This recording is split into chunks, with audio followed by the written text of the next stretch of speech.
Bien avant le pont, l'île de Ré fut reliée au continent par des voiliers, des navires à vapeur et finalement par une flottille de bacs. Les heures de file d'attente sont encore bien présentes dans les mémoires des usagers. Il aura pourtant fallu plusieurs décennies d'études, de discussions et de débats entre partisans et détracteurs avant d'en lancer la construction.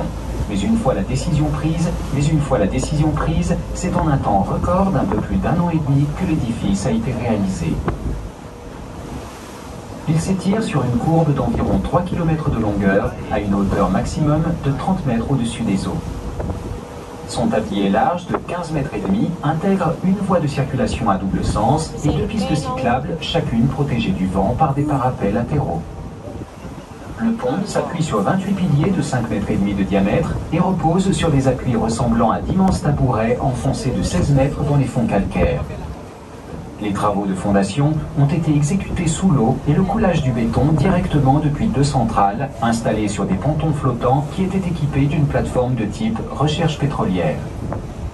La mise en place des voussoirs, éléments préfabriqués composant le tablier, a été réalisée au moyen d'une poutre de lancement d'environ 300 mètres de long et 50 mètres de hauteur, conçue et construite spécialement pour l'édification du pont. Le pont de l'île de Ré s'est ouvert à la circulation en mai 1988. Plus de 2,5 millions de véhicules l'empruntent chaque année, soit environ 7 000 par jour. Pour l'anecdote, Croisière Interilles fut créée l'année.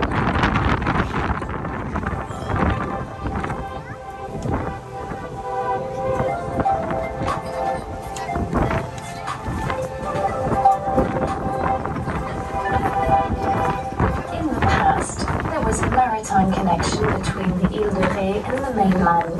Plans to build a road link were in the works for over a century.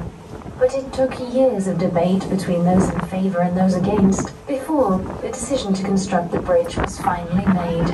Construction was carried out in record time. It took just over a year and a half to assemble a 3-kilometre-long structure, supported by 28 pillars, 30 metres above sea level. The foundation work was carried out underwater, thanks to the efforts of submariners. The Ile de Ré Bridge was finally opened to traffic in May 1988, which was also the year in which the Croisière Interilles, or inter-island cruises, were launched. More than 2.5 million vehicles use it every year, or about 7,000 per day.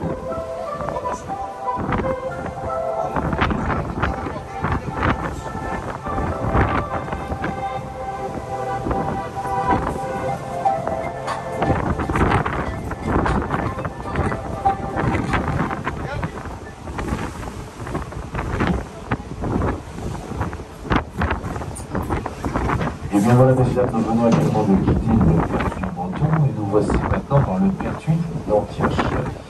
Il y a cette frontière entre ces deux Pertuis et bien le pont de l'île de Ré. Lorsque ce pont n'existait pas, comme vous avez pu l'entendre dans ce documentaire, il y avait une flotte de bacs qui faisait la liaison entre La Rochelle et l'île de Ré. Si vous regardez sur le côté tribord du navire, à droite, on peut apercevoir au pied de la plage, et bien c'est un pont qui permettait justement au bac de pouvoir s'accoster sur l'île de Ré. Ensuite, au bout de 20 minutes de traversée, eh bien, il rentrait dans le port de commerce de La Rochelle sur le côté vapeur. À l'intérieur, il avait été conçu à l'époque un port de service qui était uniquement réservé aux liaisons du bac. Alors ce port de service est un petit peu remodelé depuis, parce que les bacs ne sont plus présents, et il a été remplacé, ces bacs ont été remplacés simplement par des remorqueurs, mais aussi les vedettes du lamanage et aussi du pilotage, ces fameuses vedettes à la coque noire et blanche qu'on voit souvent dans les Pertuis et qui emmènent tout simplement les pilotes sur les différents navires de commerce qui souhaitent rentrer au niveau du port. Alors le port de commerce de La Rochelle est le plus grand port de toute la côte atlantique, je dis bien en eau profonde, car il peut accueillir n'importe quel type de navire avec des tirants d'eau maximum de 15 mètres de profondeur. Sa plus grande activité est le céréal, la pâte à papier et aussi l'importation de bois exotiques. Il faut savoir que ce port de commerce détient un appontement pétrolier. Alors, actuellement, vous avez un petit pétrolier à couleur vert foncé qui est en train de soutirer son carburant dans les soutes.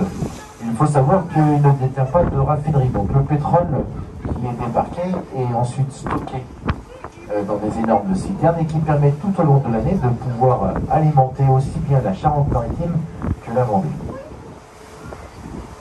Comme tous les ports de commerce de France, eh bien, depuis 2009, il est fermé à tout public. Votre seule possibilité d'accès est à l'aide d'un badge avec des autorisations. Sauf une fois par an, eh bien, ce port de commerce vous ouvre ses portes au mois de juin, ce qui vous permet tout simplement de découvrir les différents corps de métier qu'il y a à l'intérieur, mais aussi de visiter au niveau du bassin à flot la base sous-marine. Dans quelques instants, eh bien, nous allons ensuite quitter la pointe sud-est de l'île de Ré pour côtoyer la grande ouverture. Alors malheureusement aujourd'hui la visibilité est complètement réduite du Fouillard. Donc sur notre côté de tribord, eh bien, vous avez l'ouverture de ce pertuis entre la pointe sud-est de l'île de Ré et la pointe nord-ouest de l'île de Ré. Le Fort Boyard, il se trouve à peu près droit devant nous. Il nous reste encore à peu près 40 minutes de navigation pour arriver à Saint-Paul. On peut ensuite une excellente traversée. On se retrouve tout à l'heure en face le Fort Boyard, si j'arrive à le trouver.